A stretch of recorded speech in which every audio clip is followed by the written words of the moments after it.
안녕하세요. 저는 40대 초반 여성입니다. 오늘은 3년 전 기막혔던 제 이혼설을 하나 말씀드려 볼까 해요.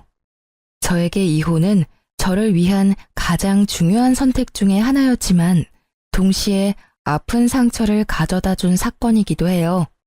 결혼할 때는 100년해로 할 거라고 맹세하며 다짐까지 했지만 그것도 두 사람 모두 그렇게 원해야만 가능하더라고요. 한 사람이 아무리 노력해도 나머지 한 사람의 노력이 없으면 결국 이렇게 중간에 헤어질 수밖에 없다고 생각해요. 솔직히 이혼을 해서 이렇게 사연글을 쓰게 될 줄 몰랐기에 두서가 없을지도 모르지만 제 이야기를 한번 들려드릴게요. 저와 전 남편은 사내 비밀 커플이었어요. 그 스릴 때문에 더 즐거웠고 또 그 스릴 때문에 잘못된 선택을 했던 건지도 몰라요. 결혼 당시에 남편은 결혼에 대한 준비가 된 상황은 아니었어요. 쥐뿔도 없다고 하죠. 정말 아무것도 모아놓은 돈이 없었거든요.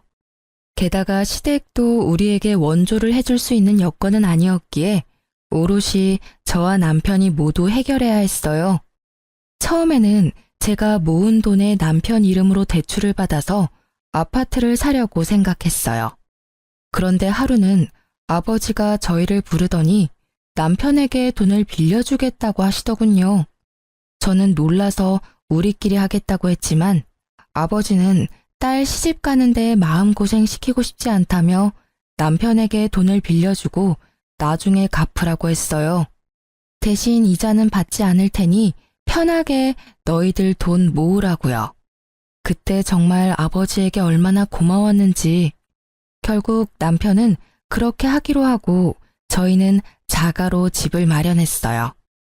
그렇게 행복할 줄만 알았던 저의 결혼 생활은 조금씩 삐그덕삐그덕 이상한 길로 빠져가고 있었어요. 사람들이 말하길 결혼과 연애는 다르다고 하잖아요. 그 말이 제 남편에게는 딱 맞아서 연애할 때는 좋았던 모습들이 결혼 후에는 나쁘게 변해버렸거든요.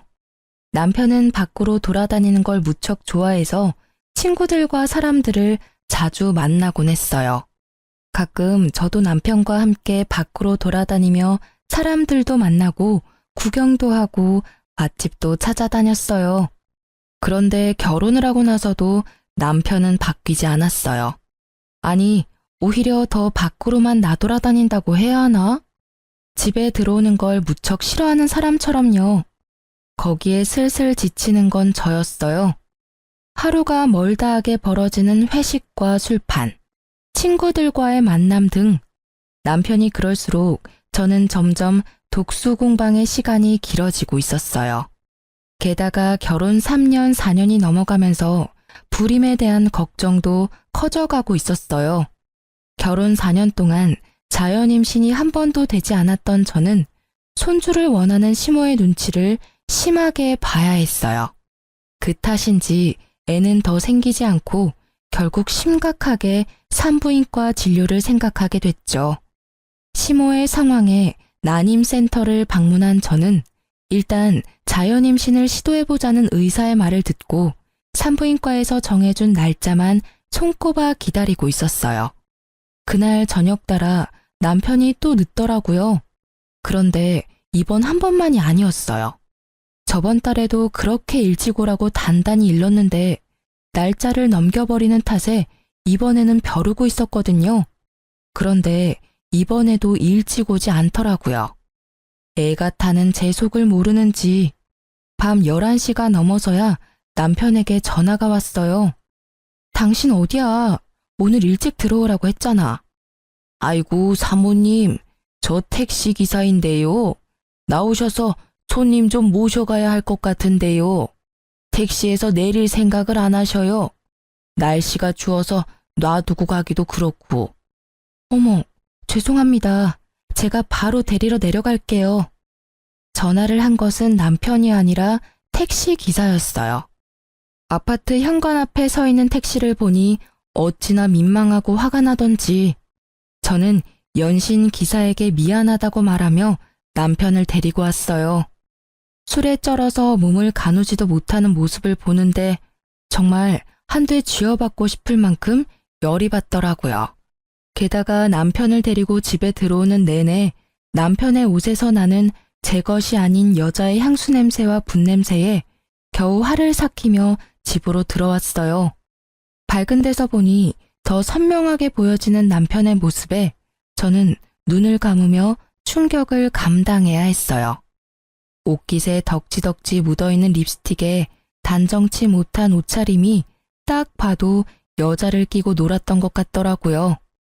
게다가 남편을 데리고 들어올 때 남편 와이셔츠에서 바스락거리는 소리가 신경이 쓰여서 주머니를 확인했는데 거기에 작은 쪽지가 있었어요. 연락처 하나와 여자 이름이 적혀 있고 옆에는 하트 표시까지 딱 찍혀 있더라고요. 저는 그 연락처를 일단 다른 곳에 베껴 적어두고 남편 코트를 벗겼어요. 그리고 저는 한 번 더 열이 오르는 것을 느껴야 했어요. 양말이 거꾸로 신겨져 있었거든요. 일을 하면서 양말을 다시 신었을 리 없고 설사 100번 양보해서 다시 신었다 하더라도 제정신이라면 거꾸로 신었을 리 없었겠죠. 차라리 양말이 없었다면 제가 덜 화가 났을지도 몰라요.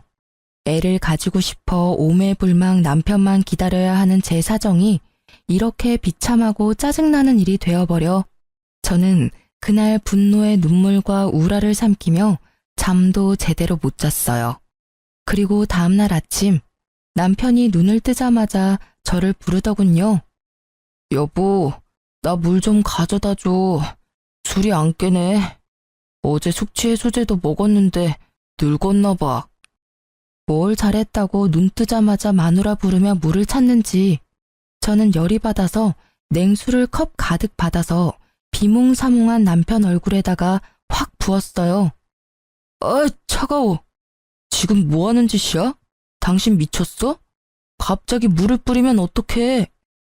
뿌릴만 하니까 뿌렸지. 지금 당장 냉수 마셔도 정신 못 차릴 것 같으니까 내가 뿌려준 거야. 정신 똑바로 차리고 이야기하라고. 무슨 이야기를 해?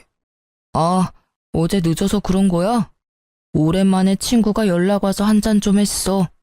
그런데 그게 이렇게까지 아침에 물벼락 맞아야 할 일은 아니잖아. 그것도 이유 중에 하나지. 내가 먼저 약속을 잡았는데 당신이 내 약속을 지키지 않았으니까. 화가 나는 건 당연한 거야. 근데 그건 좀 덜 중요한 이유야. 제일 중요한 이야기를 말해봐. 어제 술 마신 것까지는 이해할 수 있어. 그래, 네가 술 마시고 저녁 늦게까지 탱자탱자 노는 게 하루 이틀 일은 아니니까. 근데 그 꼴은 뭐야? 와이셔츠에 묻은 립스틱에 양말은 거꾸로 신었더라? 나 몰래 바람 피우니? 아니지. 나한테 나 바람 피웁니다 하고 시위한 거니? 이건 그냥 별거 아닌 거야. 친구랑 놀면서 도우미 좀 불렀어. 걔네들 뭐 치근덕대는 거 다 알잖아. 양말은 술에 취해서 내가 벗었다가 다시 신었던 거 같은데. 근데 그렇다고 내가 바람 피웠다고 하기엔 약하잖아. 다들 부르자고 난리인데 내가 싫다고 할 수는 없잖아. 그래서 내가 바른 사람을 만나라고 했지. 결혼했으면서 미혼 친구들하고 친하게 지내고 그러면서 여자나 만나고 말이지. 그리고 왜 매번 도움이나 부르는 친구들하고 노는 거야? 그렇게 여자가 좋아? 막 애교 떨고 치근덕거리니까 좋아? 당신 친구들은 그래도 돼. 결혼도 안 한 싱글이니까. 근데 당신은 결혼까지 했으면서 집에 있는 내 생각은 안 해? 이젠 내 교우 관계까지 관리하려는 거야? 제발 좀 그만해. 어떤 친구와 어울리든 그건 내 자유라고. 그래, 솔직히 나도 어제 일찍 오려고 했어. 그런데 별로 그런 마음도 안 들고 친구가 연락 왔으니까 잠깐 갔다 온 거야. 그렇다고 당신이 나한테 이렇게까지 화내는 건 나도 좀 억울한데? 솔직히 애 가지자고 날짜 정해서 관계하고 그러는 거 정말 짜증나는 일이거든? 뭐 내가 종마야? 내가 씨나 뽑아내는 기계냐고. 마음이 동해야 하는 거지. 이걸 강제적으로 막 날짜 시간 정해서 하고 그러는 건 너무 인위적이고 감정 없는 것처럼 느껴져서 기분 나쁘다고. 남편의 말에 저는 너무 어이가 없어 제가 잘못 들은 줄 알았어요. 너 그게 사랑해서 결혼한 여자한테 할 말이니? 내가 룰루랄라 즐거운 마음으로 날짜 시간 정해서 하자고 한 건 줄 알아? 병원에서 그렇게 하라잖아. 내가 왜 애를 가지고 싶은 건지 모르겠어? 당신과 내 아이니까 가지고 싶은 거야. 그리고 애 갖는 게 내 생각 때문만은 아니지. 어머님은 요즘 매일같이 전화하셔서 애는 생길 것 같냐? 이번에는 생길 거다. 태몽을 껐는데 소식 없냐? 매번 그런 말만 하신다고. 당신한테 그런 말 안 하시니까 당신은 내가 얼마나 스트레스 받는지 모르지? 진짜 이런 면이 너무 마음에 안 드는 거야. 약속 거절 못하는 거 이해할 수 있어. 그런데 기분 나쁘다면 어쩔 수 없지. 사랑도 없는데 왜 살아? 여기서 끝내 그냥. 나는 당신하고 헤어져도 어차피 아쉬운 거 하나 없어. 내 말이 끝나자 남편의 당당하고 짜증나던 얼굴이 조심스럽게 바뀌더라고요. 그럴 수밖에 없죠. 저는 정말 아쉬운 게 하나도 없었으니까요. 사내 연애였지만 제가 이미지에 타격을 받을 일은 전혀 없잖아요. 잘못을 이 사람이 했으니까요. 부서도 달라서 자주 마주칠 일도 없거든요. 게다가 이 집은 어차피 아버지와 제 돈으로 산 집이니 지금 당장 이혼하더라도 남편은 유책 배우자가 돼서 집 소유권 주장은커녕 위자료만 더 내야 하거든요. 그걸 이해한 건지 남편이 제 눈치를 보더라고요. 당신 와이셔츠에 쪽지 하나 들어가 있었거든? 예쁜 여자 이름 하나랑 연락처, 그리고 하트 모양까지 있지. 도움이라도 이런 식으로 개인적인 전화번호 주고받으면서 만나면 외도가 아닐 리가 없잖아. 아니면 내가 이 전화번호로 전화를 한번 해볼까? 유부남 꼬셔서 뭐 하려고 했냐고. 혹시 또 모르잖아. 당신이 결혼 안 했다며 총각 흉내 냈다고 이야기해줄지도 모르지. 당신이 오늘 같이 놀았던 친구들 다 솔로잖아. 여보, 미안해. 진짜 뭐든 다 내가 미안해. 솔직히 좀 갑갑해서 집에 안 들어온 거야. 그리고 그 쪽지에 적힌 여자도 어제 처음 만났어. 여러 번 만났으면 연락처를 줬을 리가 없잖아. 그리고 진짜 아무 일 없었던 건 확실해. 술집에서 나와서 바로 택시 타고 집에 온 거야. 그런 모텔 같은 곳 들릴 시간도 없었다고. 앞으로 절대 이럴 일 없을 테니까 이번만 자기가 이해하고 넘어가줘. 응? 진짜 술 취해서 벌어진 해프닝 같은 일일 뿐이라고. 남편의 구구절절한 변명과 핑계에도 제 화는 가라앉지 않았어요. 왜인지 더 심하게 짜증이 나더라고요. 변명 같은 거 다 필요 없고 우리 애 가지는 거 다시 생각해보자. 이 상태로 애 가져봐야 상처는 애만 받아. 집에 매번 늦게 들어오고 친구랑만 노는 아빠, 육아로 고생하면서 신경질만 느는 엄마. 어느 쪽이건 애한테 좋지 못한 건 맞고 당신 말대로 당신 종마 취급 당하는 건 싫다니 그것도 내가 이해해 줄게. 그치만 나도 지금 당장은 당신이랑 즐겁게 살 맞대고 싶은 기분 아니거든? 다른 여자랑 치근덕거린 당신하고 옆에 있는 것도 솔직히 불쾌해. 그러니까 시간을 좀 갖자. 제 말을 들은 남편은 더 이상 아무 말도 하지 않았지만 어느 정도 제 말을 이해하는 것 같더라고요. 그리고 그날 이후 남편은 회식도 친구와의 모임도 모두 자제하고 집에 일찍 들어오려고 애쓰더라고요. 그게 눈에 보이니 계속 화내고 있는 것도 좀 미안해지기도 했고 솔직히 조금 치사한 방법이긴 했지만 남편이 제정신을 차렸다고 생각했기에 마음은 좀 편해졌었죠. 그렇게 성실해진 남편은 매일 제 눈치를 보더라고요. 그리고 그 이후 한 달쯤 지났을까요? 명절 며칠 전쯤 갑자기 아버지에게서 전화가 왔어요. 나다. 미국에 있는 네 오빠 어제 한국 들어왔는데 연락됐니? 어? 오빠 한국 들어왔어? 아, 나한테 연락 먼저 하라니깐. 나 결혼하고 나서는 연락도 잘 안 되더라고. 남편한테 소개시켜준데도 극구 싫다고 해서 우리 그이는 아직도 나한테 오빠 있는지 모르는데 언제까지 숨겨야 될지 모르겠어. 근데 성이 다르니까 소개하면 우리 집 재혼 가정인 거 금방 알 테고. 제가 남편에게 숨기는 것 딱 한 가지는 저희 집이 재혼 가정이라는 것이었어요. 시댁에서 싫어하실까봐 조심스럽게 말한다는 게 아직까지 이야기 못해서 비밀이 되어버린 거죠. 오빠는 어머니가 이혼한 전 남편 사이의 자식이거든요. 서로 아버지는 다르지만 여느 가족들과 다름없이 잘 지내고 있어요. 마음의 준비가 되면 말해. 아직까지는 재혼 가정이라고 하면 싫어하는 집이 더 많아. 그리고 어차피 네 오빠는 미국에서 계속 살 거라고 하던데 한국에는 잠깐 들어왔다가 다시 나간단다. 그 전에 얼굴 보고 회포라도 풀어. 그래도 오랜만에 만나는 동복 오빠인데 할 이야기도 많을 거 아니야. 고마워 아빠. 오빠랑 나 자주 만나게 해줘서 엄마도 엄청 고마워하거든. 일단 내가 오빠한테 전화해 볼게. 오빠 시간 되면 가족 다 같이 밥이라도 먹어요. 내일 시간 비어나요? 아버지와 전화를 끊고 나서 저는 오빠와의 만남에 들뜨기 시작했어요. 오랜만에 보는 오빠라 하고 싶은 말도 듣고 싶은 말도 많았거든요. 오빠가 저를 너무 많이 기특해해서 저도 오빠에게 기댄 적이 많았으니까요. 남편에게 어떻게 이야기할까 고민하다가 결국은 남편에게는 친척을 만나러 갔다 오겠다며 거짓말을 하고 오빠를 만나러 갔어요. 오빠, 오랜만이야. 잘 지냈어? 그럼, 너도 잘 지내지? 나야 뭐 그렇지. 참, 너한테 부탁이 있는데 오빠 한국에서 처리해야 할 관공서 업무가 많거든? 그러니까 나 좀 도와줘라. 몇 년 나가 있었던 탓인지 아무것도 모르겠네. 한 2, 3일 정도 낮에만 좀 도와줘. 그렇게 해주면 이 오빠가 용돈 두둑히 챙겨줄게. 아싸, 용돈이라니. 얼마 만에 받아보는 거야? 역시 내 생각 해주는 건 오빠뿐이야. 오빠의 말이 저는 고맙기만 하더라고요.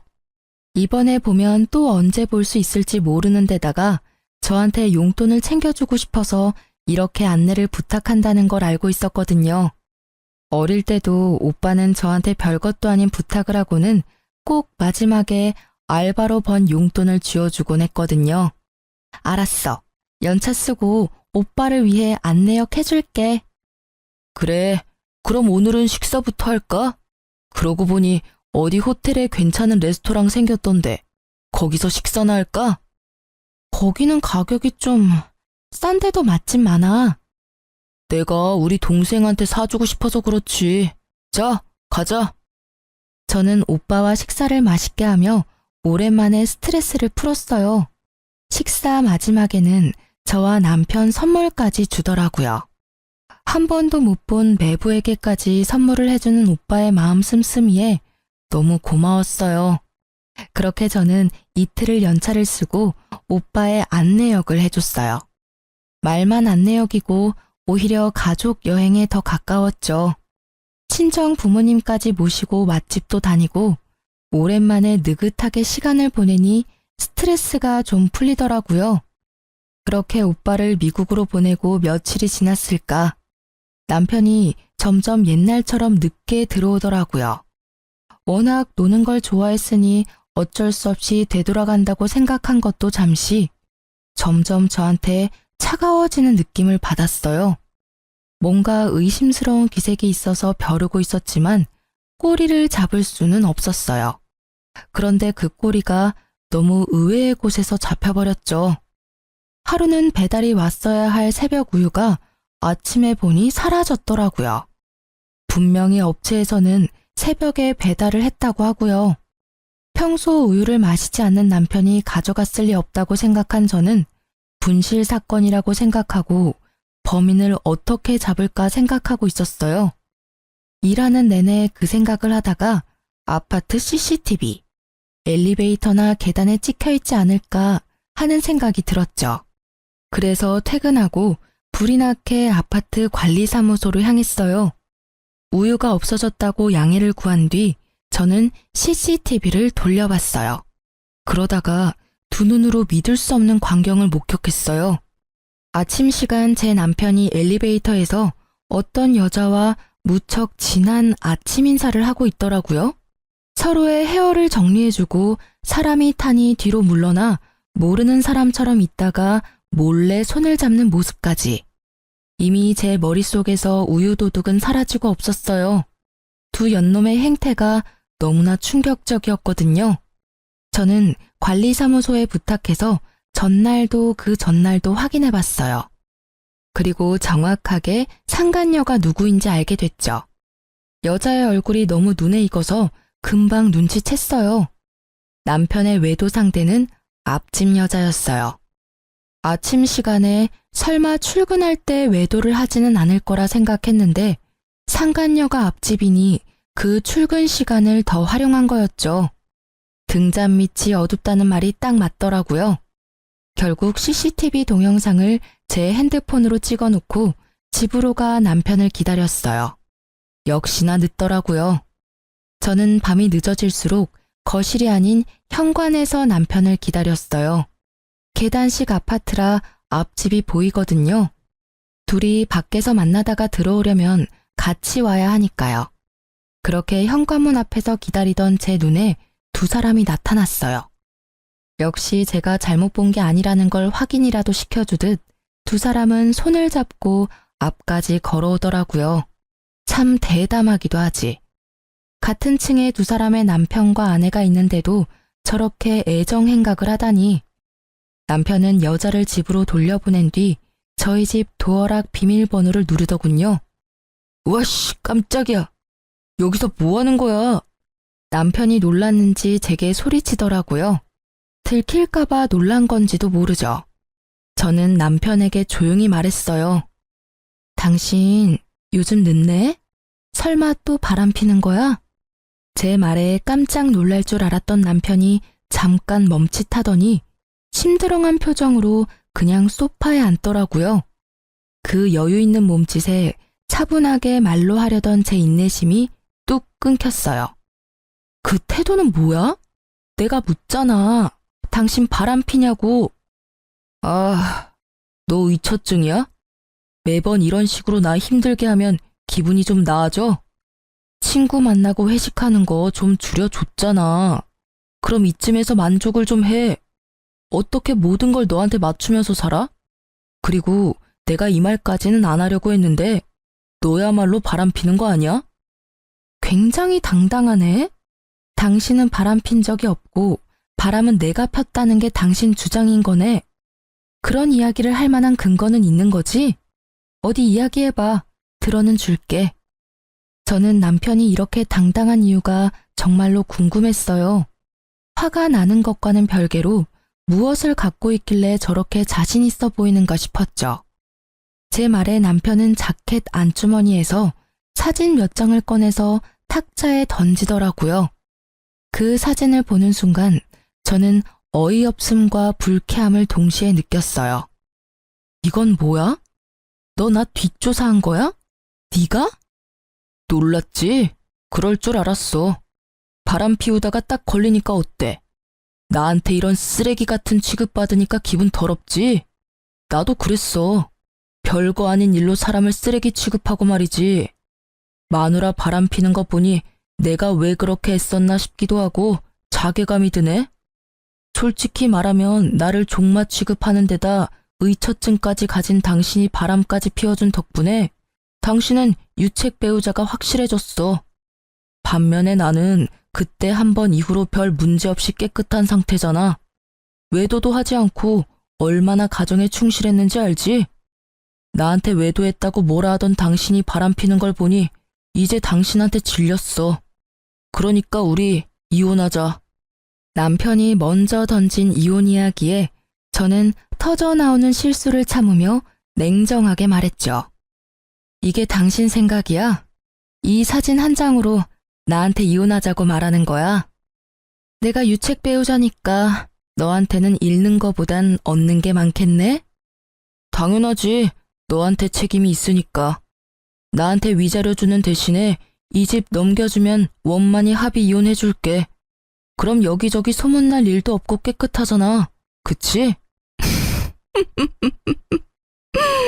너 지금 머리 제대로 굴렸네? 정말 화가 미친 듯이 나는데 너무 웃겨. 이 사진 한 장에 나한테 다 뒤집어 씌우겠다? 그런 신박한 생각은 어디서 나오는 거야? 그래, 이혼하자. 네가 이렇게 원하는데 해줘야지 않겠어? 나한테도 뭐 나쁜 일은 아니지. 제가 뜬금없이 웃자 남편 놈은 그제야 어안이 벙벙한 얼굴로 저를 쳐다보더라고요.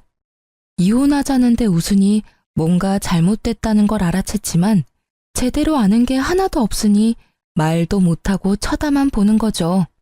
당신이 이혼 얘기 먼저 꺼냈으니까 나중에 두말하면 안 되는 거 알지? 나는 절대로 이번 이혼 번복 안 할 거니까 그렇게 알고 있으라고. 우와, 상간남이 그렇게 잘해줘? 이혼하자니까 두말 없이 수긍하는 거 봐라. 나보다 당신한테 더 좋은 조건인 거 아니야? 근데 상간남이 당신이랑 결혼해 준대. 그쪽은 그냥 장난이었던 거 아니야? 한때 부부였던 인연으로 내가 말해주는데 와이프랑 이혼할 테니 결혼하자고 하는 놈들 중에 제대로 된 놈들 없어. 너도 곧 버림받게 될걸? 상간남 신경 쓰지 말고 당신이나 이 집에서 나갈 궁리나 해. 필요하면 용달 정도는 불러줄게. 당신 짐 싹 다 챙겨서 나가주면 좋겠어. 이 집은 어차피 내 거야. 이 집 살 때 네 돈 한 푼도 안 들어갔어. 내가 모은 돈이랑 우리 아버지가 당신한테 빌려준 돈으로 산 거지. 이 집 갖고 싶니? 그러면 일단 아버지한테 빌린 돈부터 갚고 와. 그리고 이 집 살 때 내가 낸 돈 나한테 돌려주면 이 집 줄게. 됐지? 계산을 그렇게 하는 법이 어디 있어? 당신이 유책 배우자인데 어떻게 내가 당신한테 돈을 줘야 하는 건데. 결국 소송으로 가자 이거야? 나는 이미 증거가 다 있다고. 당신이 유책 배우자라는 증거. 사진이 이거 한 장뿐인 줄 알아? 수십 장이나 더 있거든? 아, 그거 100장 1000장 가져와도 그걸로는 내 외도 증명 못해. 왜냐면 이 사진 속에 있는 남자는 상간남이 될 수 없거든. 이 사람이 누군지 자기는 모르겠지만 이 나라 정부는 정확히 알고 있지. 저는 예전에 친정어머니의 부탁으로 발급받아 놨던 어머니 이름의 가족관계 증명서를 남편에게 보여줬어요. 당신은 내가 외동딸이라고 생각했지? 근데 우리 집 재혼 가정이야. 그래서 내 위로 나랑 피가 이어진 오빠가 하나 있어. 그 오빠는 성이 달라. 엄마의 전 남편 아들이거든. 이름 어디서 본 것 같지 않아? 내 뒷조사한 사람이 이름 말해줬지? 그럼 답 나왔잖아. 당신이 찍어온 사진에 있는 사람은 우리 오빠야. 누가 일한 건지 일을 제대로 못했네. 친정 부모님이랑 다 같이 밥도 먹고 놀러 가고 그랬는데. 나랑 오빠 사진만 딱 찍어온 걸 보면 오히려 당신 엿먹이려고 그런 건가 싶기도 하고. 제 말이 이어질수록 남편의 느긋한 인상이 점점 심각하게 바뀌는 게 참 웃기더라고요. 알아보려면 좀 더 끝까지 팠어야지 이 나쁜 놈아. 나를 유책 배우자로 만들고 이 집 뺏어갈 작정이었어? 근데 이를 어째? 내가 유책 배우자가 아닌데? 당신이 이 집 가져가려고 계획한 거면 빨리 머리 굴려야 할 거야. 내가 가지고 있는 걸 보면 당신은 이 집에서 갖고 갈 수 있는 게 하나도 없을걸? 오히려 위자료로 몇 천쯤 준비해야 할 텐데 괜찮겠어? 남편은 소파에서 내려와 내 앞에 무릎을 꿇었어요. 처음 보는 모습이었어요. 그런데 얼마나 꼴보기가 싫던지. 그런 내 생각은 꿈에도 모른 채 남편은 열심히 저에게 빌더라고요. 여보, 내가 아주 잠깐 미쳤었나 봐. 진짜 미안해. 잠시만 내 말 좀 들어봐. 진정하고. 당신, 너라고 하던 남편놈은 불리한 상황이 되니 저를 여보라고 부르더라고요. 가증스러운 놈. 그 모습을 보는데 어찌나 찌질해 보이던지요. 나 지금 지극히 냉정한 상태야. 이보다 더 차분할 수가 없어. 그래, 오늘 이 집에서 나가면 이혼 서류는 시댁으로 보내줄까? 아니지, 앞집으로 보내면 되지 않겠어? 앞집 여자랑 필요 이상으로 친하잖아. 제 물음에 남편 얼굴이 허옇게 질려버리더라고요. 제가 모를 줄 알았나 봐요. 하긴 저도 우유가 아니었으면 영원히 몰랐을 수도 있죠. 역시 앞집 여자 이야기를 꺼냈더니 미안하니 뭐니 변명하려던 남편 입이 꾹 닫혔어요. 그리고는 눈동자만 떼굴떼굴 굴리며 이 상황을 어떻게 빠져나가야 할지 궁리하더라고요. 빠져나갈 구멍을 못 찾게 저는 남편 놈 앞에 CCTV를 촬영한 영상을 떡하니 보여줬어요. 그걸 보더니 눈을 딱 감더라고요. 이걸 변명할 수는 없을 테니까요. 안 들킬 거라고 생각했어? 그래, 나도 몰랐을 거야. 설마 아침에 저렇게 대담하게 바람을 필 줄이야? 정말 뒤통수 제대로 맞을 뻔했지. 그런데 오늘 아침에 누가 우유를 딱 가져가는 바람에 도둑 잡으려다 당신 외도 장면 잡은 거야. 누가 가져간 건지 보면 절이라도 해주고 싶네. 동영상 진짜 잘 찍혔지? 손 잡는 거 보니까 아주 죽고 못 살아, 그지? 이걸 보고도 당신이 유책 배우자가 아니라고 할 사람이 있을까? 근데 관리 사무실의 CCTV는 보관 기간이 며칠이려나 모르겠네. 그거 확인하면 언제부터 바람핀 건지 확인할 수 있을 텐데. 여보, 진짜 미안해. 내가 진짜 다 잘못했어. 저 여자가 나 꼬시는 바람에 내가 넘어가 버린 거야. 진짜로 만난 지 얼마 되지도 않았고 그렇게 깊은 사이도 전혀 아니야. 나는 그냥 잠깐, 아주 잠깐 바람 쐬는 기분으로 만난 것 뿐이라고. 그러니까 제발 이혼만은 안 돼. 내가 미친놈이었어. 그런 말을 왜 꺼냈는지, 어? 나 여기 나가면 갈 곳도 없어. 제발. 남편은 제 치맛자락을 붙잡고는 울며 불며 매달렸어요. 아까 전에 그 기세등등한 당당함은 어딜 간 건지. 완전히 180도 바뀐 그 모습에 저는 그놈의 손을 뿌리쳤어요. 다 필요 없어. 분명히 이혼 번복 없다고 말했어. 지가 바람 펴놓고는 나한테 뒤집어 씌우고 집을 가져가려고 하다니 어떻게 그런 생각을 할 수가 있어? 이 파렴치한 놈. 네 눈에는 내가 돈이니? 애 안 가지려고 할 때부터 알아봐야 했는데 다 끝났어. 그러니까 당신 짐 다 싸서 지금 당장 나가. 안 나가면 앞집에 당신 짐 다 갖다 줘 버릴 거야. 여보, 제발 앞집에는 알리지 마. 부탁이야. 내가 나갈게. 내가 나가면 되잖아. 그렇게 죽고 못 살아? 얼마나 사랑하면 들키지도 못하게 그래? 근데 앞집에 알리고 말고는 내 마음이거든? 여기서 더 내 기분 더럽게 만들면 지금 당장 초인종 누를 거야. 결국 남편은 이후 찍소리도 못하고 필요한 짐만 챙겨서 나갔어요. 저는 남편의 그 모습이 더 짜증났어요. 앞집에 알리지 말라니. 그 정도로 아끼나 싶었지만 아니었어요. 나중에 알고 보니 그 여자를 아껴서 그런 게 아니라 그 여자가 상간녀 소송으로 위자료 지불할 때 자기한테 내달라고 할까봐 그런 거였더라고요. 어디까지 찌질해질 수 있는지. 그리고 나중에 확인을 해봤더니 그날 우유를 가져간 건 어이없게도 남편이었더라고요. 우유를 마시지 않는 남자가 왜 가져갔나 싶었더니 그걸 상간녀에게 줬더라고요. 그때는 자기가 가져갔다고 저한테 이야기할 생각이었다는데 이 멍청한 놈이 그걸 나중에 깜빡하는 바람에 저는 스스로 판도라의 상자를 열어버린 거죠. 그리고 알고 보니 앞집 여자와는 반년 정도 사귄 상태로 생각보다 오랫동안 만남을 이어왔더라고요. 저는 앞집 여자에게도 화가 났어요. 매번 오며 가며 살갑게 인사하곤 했는데 저를 볼 때마다 제 남편과의 만남을 떠올리며 저를 불쌍하고 눈치 없는 여자로 봤을 걸 생각하니 분이 나서 못 참겠더라고요. 그래서 앞집 여자에게도 상간녀 소송을 걸었어요. 남편과의 이혼 소송도 물론 진행했고요. 그렇게 상간녀 소송 걸고 얼마 뒤 누가 우리 집 배를 누르더라고요. 화면에는 앞집 여자가 서 있었어요. 제가 문을 열어주니 그 여자가 갑자기 저희 집 현관문에 꿇어 앉더라고요. 왜 이러세요? 일어나세요. 아니요, 제가 정말 다 잘못했어요. 잠깐, 아주 잠깐 만난 거예요. 그러니까 제발 소송만 취하해 주시면 안 될까요?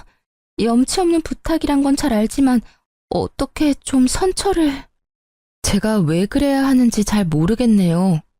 소송 취하해 주시면 제가 위자료는 드릴게요. 꼭 드릴 테니까 남편과 아이만이라도 알 수 없게 해주시면, 잘못하면 아이도 남편도 다 잃게 생겼어요. 그러니까 제발 소송만 취하해 주세요. 위자료는 제가 드릴게요. 아, 그러세요? 모두 잃게 생겼구나. 그런데 저도 당신 덕분에 가정과 남편을 잃었어요. 그러니까 그 부분은 그걸로 퉁치죠. 솔직히 바람 필 때 소문날 거 생각 안 한 건 아니잖아요. 그래도 유부남 잘 만나고 다녔으면서 이제 와서 왜 후회를 해요? 후회하지 말고 열심히 즐긴 대가를 받으면 되죠. 제 말에 무릎 꿇고 있던 상간녀가 꿀먹은 벙어리가 되더라고요. 틀린 말은 단 하나도 없었으니까요. 남의 남자 만날 거면 소문날 거 당연히 각오한 거 아닌가요? 이제 더 이상 할 말 없으면 나가보세요. 저는 더 이상 해드릴 말이 없어요. 제가 피해자인데 가해자가 이렇게 피해자 행세를 하고 계시는 것도 이상하고. 뭐? 그렇게 따지면 남편 관리 제대로 못한 당신 탓도 있는 거 아니야? 당신이 남편 잘 붙들고 있었으면 이런 일이 생겼겠어? 잘해주지도 못할 거면서 결혼은 왜 했대? 우리 사이 진짜 별거 아니었고 당신이 못해준 거 내가 해준 것뿐이야. 내가 당신 대신해서 당신 남편 위로해줬으면 당신도 소송 정도는 취하해줘도 되는 거 아니야? 엄청난 궤변을 늘어놓는 여자를 어이없는 눈으로 바라보며 제가 재차 물었어요. 상간녀 소송 취하해주면 내가 얻는 건 뭐죠? 아니, 내가 피해자인데 나한테도 떨어지는 게 있어야 하잖아요. 갑자기 다짜고짜 소송 취하라 그러면 제가 아이고 알겠습니다 하고 해줄 줄 알았어요. 줄 수 있는 거? 그러면 당신 남편 돌려줄게요. 그럼 됐죠? 이 아줌마 말하는 것 좀 봐. 미안한데요. 남이 쓰다 버린 건 저도 필요 없거든요. 왜 굳이 그 쓰레기를 저한테 주려는 건지 모르겠네요. 저한테 줄 게 그것뿐이라면 저는 취하지 않을 거예요. 아니, 전 진짜로 당신 남편이랑 깊은 사이 아니라고요. 진지한 마음이 요만큼도 없었고 나한테는 남편이 메인이고 그쪽 남편은 사이드 메뉴 정도예요. 그러니까 그 정도밖에 안 되는 사이라는 거예요. 본인이 그 말 들으면 아주 좋아하겠네요. 근데 어쩌죠? 이야기할수록 점점 소송 취하하기 싫어지네요. 남편분이랑 아이들에게 뭐라고 변명할지 잘 생각해 두세요. 그럼 이만 나가주세요. 주거 침입으로 신고하기 전에. 나사가 하나 빠진 것 같은 상간녀와의 만남을 끝으로 이혼 과정이 빠르게 진행됐어요. 제가 예상한 대로 남편 놈은 제게 위자료를 물어주게 되었고 우리 집에 대한 소유권도 주장하지 못하게 됐죠. 그리고 상간녀 소송에서 상간녀가 저에게 위자료를 지급하라는 판결이 난 뒤 앞집에서는 큰 소리가 자주 나더라고요. 고함 소리와 싸우는 소리, 우는 소리도 나고요. 그리고 얼마 지나지 않아 앞집은 이사를 갔어요. 저는 딱히 이야기한 바가 없는데 아파트에 소문이 났던 것 같아요. 이사 가는 날 상간녀의 모습은 보이지도 않고 상간녀의 남편은 저와 마주치자 고개를 푹 숙이고는 제 얼굴을 보지 않은 채 지나갔어요. 솔직히 상간녀의 남편을 보면서 마음이 편하지만은 않았어요. 제가 소송을 취하했더라면 저 가족은 거짓이더라도 행복을 유지할 수 있었을 텐데 하는 마음도 있었죠. 그렇다고 해서 제가 모든 걸 희생해야 하는 게 당연한 것도 아니잖아요. 정말 외도라는 건 남겨진 사람에게 비참함과 수치스러움을 주는 것 같아요. 그걸 고스란히 느끼고 있는 저였기에 그 상간녀의 남편 행동도 이해는 갔어요. 그리고 전 남편과 같은 회사에 다니는 저는 전 남편과의 이혼을 알리지는 않았어요. 저도 그런 눈빛 받는 게 싫었거든요. 그런데 전 남편의 바뀐 주소지 때문에 직장 내에서 이런저런 추측들이 있었던 것 같더라고요. 물론 저와의 냉랭한 분위기도 한몫했겠지만 제 주소가 그대로인데 남편만 바뀐 걸 보고 뭔가 문제가 있었다는 걸 다들 눈치챈 것 같았어요. 그런데 그 뒤에 진짜 웃긴 일이 있었어요. 같은 부서에서 일하는 직원이 조심스레 저한테 다가와서 말을 걸더라고요. 같은 부서지만 친하게 지내지는 않았고 솔직히 일보다는 소문을 더 좋아하는 성격이시라 조용한 저와는 크게 접점이 없었던 탓에 약간 의아했죠.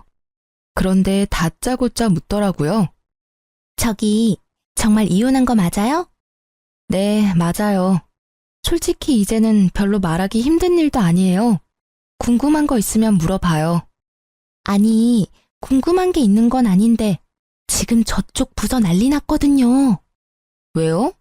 요즘에 이혼이 뭐 그리 대단한 이슈라고. 그게 아니라, 얼마 전에 이혼 확실하다고 이야기 나왔잖아요. 그 뒤로 그 부서에 그 사람 애인이라고 주장한 사람이 글쎄 3명이나 된대요. 진짜 대단하지 않아요? 어떻게 동시에 3명을 만나죠? 3명이 아니라 최소 5명이겠죠. 저와 상간녀까지 포함하면 말이죠. 아, 이혼 전에 오피스 와이프들의 존재를 알았어야 했는데. 그러면 위자료를 몇 명한테 더 받을 수 있었을지도 모르죠. 저는 그 이야기에 웃음밖에 안 나오더라고요. 저와 결혼까지 가지 않았다면 저도 그 수많은 오피스 와이프들 중 하나였을 거라는 생각이 들었거든요. 비밀 연애를 하는 이유가 외도를 숨기기 위함이었다니. 결혼 후에도 그 많은 여자와의 관계를 유지하기 위해서 저녁에 집에 올 시간이 없었던 모양이에요.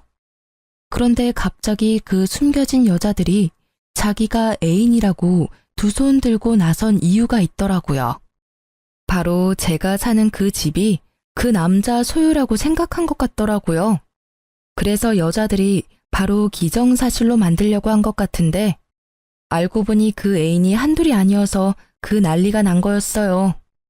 전 남편은 알고 보니 제가 품을 수 없을 만큼 큰 사람이었어요. 애정이 얼마나 많으면 그 많은 여자를 동시에 만날 수 있었는지 제가 이혼한 것도 당연하다는 생각이 들었어요. 아니, 처음부터 인연이 아니었던 건지도 모르죠. 그냥 수많은 여자의 하나로 끝났으면 그렇게 비참한 꼴은 당하지 않았을지도 모르는데. 그렇네요. 근데 이렇게 같은 직장이 있으면 힘들지 않아요? 괜히 신경 쓰이고 그럴 텐데. 제가요? 저는 별로. 신경 많이 쓰이는 사람이 먼저 나가겠죠. 저는 크게 신경 안 써요. 그리고 오피스 와이프가 100명이건 1000명이건 저랑은 이제 관계 없는 사람이고요. 그분도 이제는 싱글이니 어떤 여자든 만날 권리가 있죠. 우와, 대단해요. 어떻게 그렇게 쿨하게 생각할 수가 있죠? 본받아야겠어요. 직원에게는 그렇게 말했지만 사실 쿨하다기보다는 이제 그냥 관심이 없어진 거에 불과했어요. 나랑은 연이 없는 사람이고 뭘 하든 나하고 연관될 일 없을 거라고 생각하니 차라리 마음이 편안했거든요. 부서가 달라서 얼굴을 자주 못 보는 것도 다행이긴 했고요. 결국 의자왕으로 등극한 전 남편의 어마어마한 여성 편력으로 그 부서는 그렇게 한바탕 뒤집어지고 전 남편은 천하의 나쁜 놈이 되어버린 채 이후 회사에서 퇴사했어요. 스스로 나간 것으로 되어 있었지만 실제로는 권고 사직이라고 하더라고요. 하긴 결혼한 시기에 바람을 핀 것 정도면 회사에서 개인사로 치부할 수 있겠지만 여직원들이 4~5명이나 한 남자와 연관되면 회사 차원의 일이 되어버리니까요. 그렇게 나가고 어디로 취직했는지 뭐라고 지내는지는 들은 적 없어요. 다만 자주 만나던 친구들과도 만나지 않는다는 걸 보니 어지간히 경제적으로 힘든 모양이더라고요. 이혼했을 때는 정말 별의별 생각이 다 들었거든요. 우리에게 아이가 있었으면 좀 달라졌을까? 내가 좀 더 예쁘게 꾸미고 치장했다면 달라졌을까? 뭐 이런 생각들요. 그런데 그런 생각은 할수록 점점 우울해져 가기만 하더라고요. 사랑이라는 건 꾸며서 되는 건 아니잖아요. 있는 내 모습 그대로를 사랑해줄 사람을 찾아야 하는데 그 남자에게 저는 사랑의 형태가 아니라 돈이었던 것에 불과한 거죠. 가만히 생각해보면 그 집 하나 때문에 저와 결혼한 건 아닐까 하는 생각도 해요. 그렇게 많은 여자들이 있는데 왜 나와 결혼했을까 생각해보면 딱 답이 나오잖아요. 저는 혼자가 된 뒤로는 혼자가 편해서 비용까지 생각했었는데 아버지가 저에게 그런 놈 때문에 인생 포기하기엔 제가 너무 아깝다며 사람을 소개시켜줬어요. 아버지가 잘 아는 사람이라서 믿음이 가기는 했는데 제가 워낙 크게 남자에게 대었던지라 쉽게 마음을 내놓지는 못하겠더라고요. 그렇지만 꾸준하게 저와 연락해주고 저를 최우선으로 생각하고 행동하는 그 사람 모습에 연애 2년을 끝으로 재혼을 하게 됐어요. 결혼하고 나니 더 가정적이고 저를 사랑해줘서 지금은 사랑받는 세댁으로 행복하게 보내고 있답니다. 그리고 여담이지만 만난 지 2년 만에 아이가 생겨서 귀여운 아들 하나 낳고 잘 살고 있는 중이에요. 이렇게 잠든 아이를 바라보면 제가 지금 잘 빠져나왔다는 생각을 하곤 해요. 저처럼 이혼을 해야 하나 말아야 하나 고민하는 분들이 계시다면 다른 것 말고 나 자신부터 생각해 주세요. 그래야 나중에 나를 지킬 수 있거든요. 글로 쓰다 보니 엄청 길어졌네요. 제 글이 누군가에게는 도움이 되었으면 좋겠어요. 다들 읽어주셔서 감사합니다.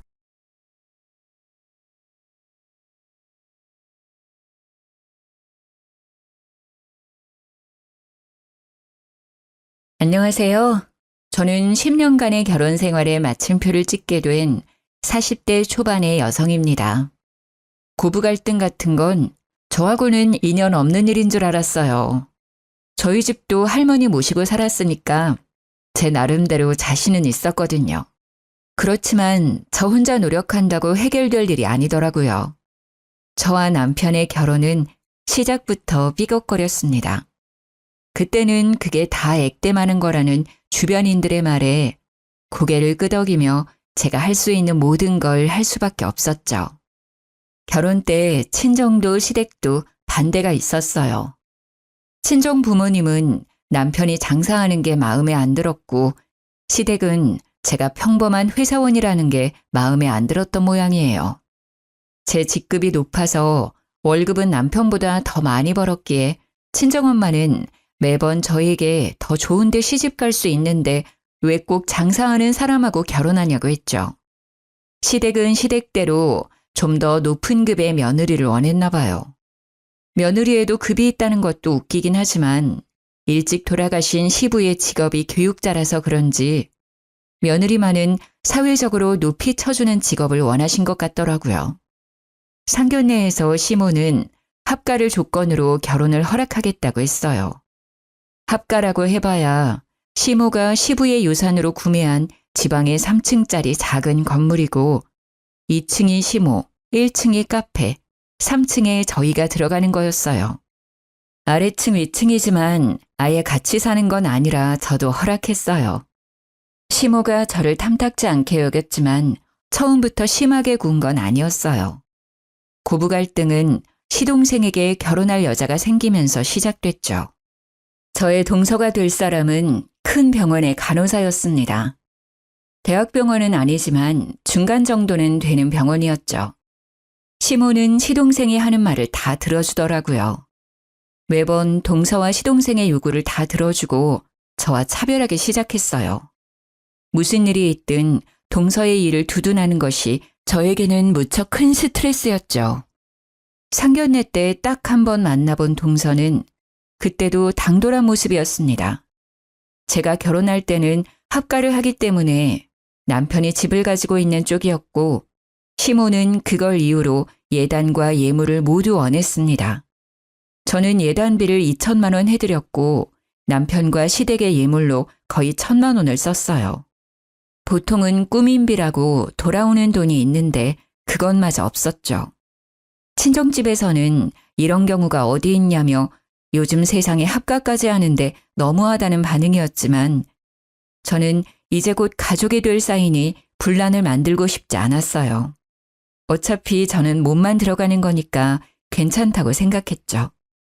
그런데 이번에 시동생이 집에 와서 하는 이야기를 들으니 상견례 때의 그 당돌한 모습의 동서가 생각나더라고요. 엄마, 여자친구가 꾸민비로 명품백을 달라고 해. 혹시 해줄 수 있어? 명품백? 얼마짜리길래 이렇게 조심스럽게 물어봐? 한 1,000만 원짜리인데 진짜 예쁘고 어디 가서 자랑하기 좋아. 1,000만 원요? 여자친구가 예단비로 1,000만 원 보냈다고 하지 않았어요? 그런데 1,000만 원짜리 백을 꾸민비로 돌려주는 건 어머님이 좀 힘들지 않으실까요? 1,000만 원이 무슨 대수야. 내 아들이랑 결혼하는데 그 정도는 해줘야지. 큰일하는 며느리한테 그 정도는 있어야 되지 않겠어? 저는 시모의 그 말에 서운한 기분을 느껴야 했어요. 저 결혼할 때는 꾸민비는커녕 저희 집에도 해준 게 하나도 없으면서 동서에게는 뭐든 다 해주려는 시모의 모습에 차별을 느꼈거든요. 그래도 이해하려고 했어요. 상황이 다른 거고 우리는 우리대로 집에 대한 부담은 없으니까요. 그런데 그 뒤에 시동생의 입에서 나온 말은 저를 참을 수 없게 만들었어요. 그리고 엄마, 우리 이번에 신혼집은 병원 근처로 구할 건데 아파트 들어갈 때 돈 좀 보태줘. 우리는 아직 모아놓은 돈이 많이 없어서 엄마가 좀 해주면 좋을 것 같은데. 그래? 병원 근처면 우리 집 근처기도 하네. 그러면 내가 좀 도와줄게. 어머님, 진짜 집 구할 때 돈 해줄 거예요? 못할 건 뭐가 있니? 남자가 집도 없이 어떻게 결혼을 해? 어머님, 제가 참고 넘어가려고 했는데 이건 좀 아닌 것 같아서 말씀드릴게요.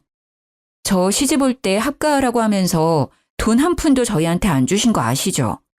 게다가 저 결혼할 때 3,000만 원 넘게 썼어요. 그래도 명품백은커녕 꾸민비도 못 받았고요. 그런데 도련님 결혼할 사람한테는 명품 가방도 주시고 집까지 해주신다고 하면 제가 기분이 좋지 않을 거 뻔히 아시잖아요. 넌 말 참 웃기게 한다. 그래서 네가 나한테 돈 맡겨놨니? 네가 뭔데 나한테 돈을 줬네 안 줬네 하는 거야. 너 결혼할 때도 내가 반대했는데 합가하는 조건으로 네가 결혼하기로 한 거잖아. 네가 그렇게 해도 좋다고 해놓고 왜 지금에 와서 그러는 건지 나는 도통 이해가 안 가는구나. 어머님, 그렇게 말씀하시면 안 되죠. 솔직히 어머님 수발 들면서 모시고 사는 사람은 우리잖아요. 고생은 저희가 다 하는데 눈에 띄게 저희 부부랑 도련님네 차별하시잖아요. 아니, 1,000만 원을 보내면서 꾸민비로 1,000만 원을 돌려달라는 건 무슨 심보예요? 도련님이 한번 말씀해 보세요. 네? 제가 결혼할 때 정장 한 벌 받으셨잖아요. 안 그래요? 시동생은 아무런 말도 못하고 있었고 시모의 얼굴은 귀신처럼 험악해졌어요. 그래도 어쩌겠어요. 저도 참을 대로 참았고 할 말은 해야겠다 싶었거든요. 너 정말 이기적이구나. 꼭 그렇게 시동생한테 매몰차게 굴어야겠어? 그래, 까놓고 이야기해보자. 네 동서될 사람이 너보다 대단해 보이니까 샘나니? 그래서 나한테 줬던 돈 아깝다고 이 난리인 거야? 그럼 너도 고만고만한 회사가 아니라 큰 회사에 다니지 그랬어? 대접받고 싶으면 그런 일을 하면 되는 일이야. 네 능력이 안 돼서 이 정도 취급받는 걸 왜 나한테 그러는 거야? 시모의 말에 저는 어이가 없었습니다. 제가 대기업이 아니라는 이유로, 능력이 없다는 이유로 제가 살아온 인생을 부정당하는 느낌이었거든요. 어이없는 제 표정을 보고도 남편은 아무 말도 없었습니다.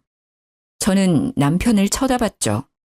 무슨 말이라도 하라는 눈빛을 보냈는데 시모가 그걸 보고는 선수치더라고요. 예, 내가 이래서 너 결혼할 때 반대한 거야. 이제 알겠니? 어차피 이혼 도장 찍으면 남될 사람이니까 네 와이프가 뭐라고 해도 넘어가지 마. 어머님, 무슨 말씀을 그렇게 하세요? 알겠어요. 어머님이 계속 이런 식이면 저희도 분가할게요. 제게서 받아가신 예단 예물에서 동서에게 줄 명품 가방 가격만큼만 꾸민비 명목으로 돌려주세요. 그 외에 저희는 돈 같은 거 필요 없어요. 알아서 집 구해서 나갈 테니까 그렇게 아세요. 아, 그러면 딱 됐네요. 도련님이랑 동서될 사람 둘이서 저희 살고 있는 3층에 들어와 살면 되겠네요. 그쵸? 어차피 저 같은 사람보다 동서될 사람이 더 믿음직스럽지 않겠어요? 홍수, 그건 좀... 왜요? 저는 하고 있는데 와이프 고생시키고 싶지는 않으세요? 도련님도 너무하세요. 저는 무상으로 합가해서 열심히 수발드는데 대단하신 그분이 제가 하는 걸 못할 리가 없잖아요. 어머님도 저보다는 둘째 며느리가 수발드는 게 더 좋으신 것 같으니까요. 제 말에 시동생은 꿀먹은 벙어리가 됐어요. 시모는 저를 물끄러미 바라보더니 한숨을 푹 쉬더라고요. 분가는 절대 안 된다. 네가 맏며느리이고 합가를 조건으로 결혼한 건 엄연한 약속이야. 그러니 둘째가 말한 명품 가방이랑 집 구할 때 쓸 돈은 없던 걸로 해. 앞으로 둘째네 지원은 안 하는 걸로 약속하마. 결국 분가 이야기를 꺼내고서야 이야기는 일단락이 됐어요. 도련님 내에 지원이 없는 걸로 하고 나서야 제 마음도 풀렸거든요. 제가 못되게 군 것도 사실이기는 하지만 세상에 어느 며느리가 대놓고 차별하는데 가만히 있어요?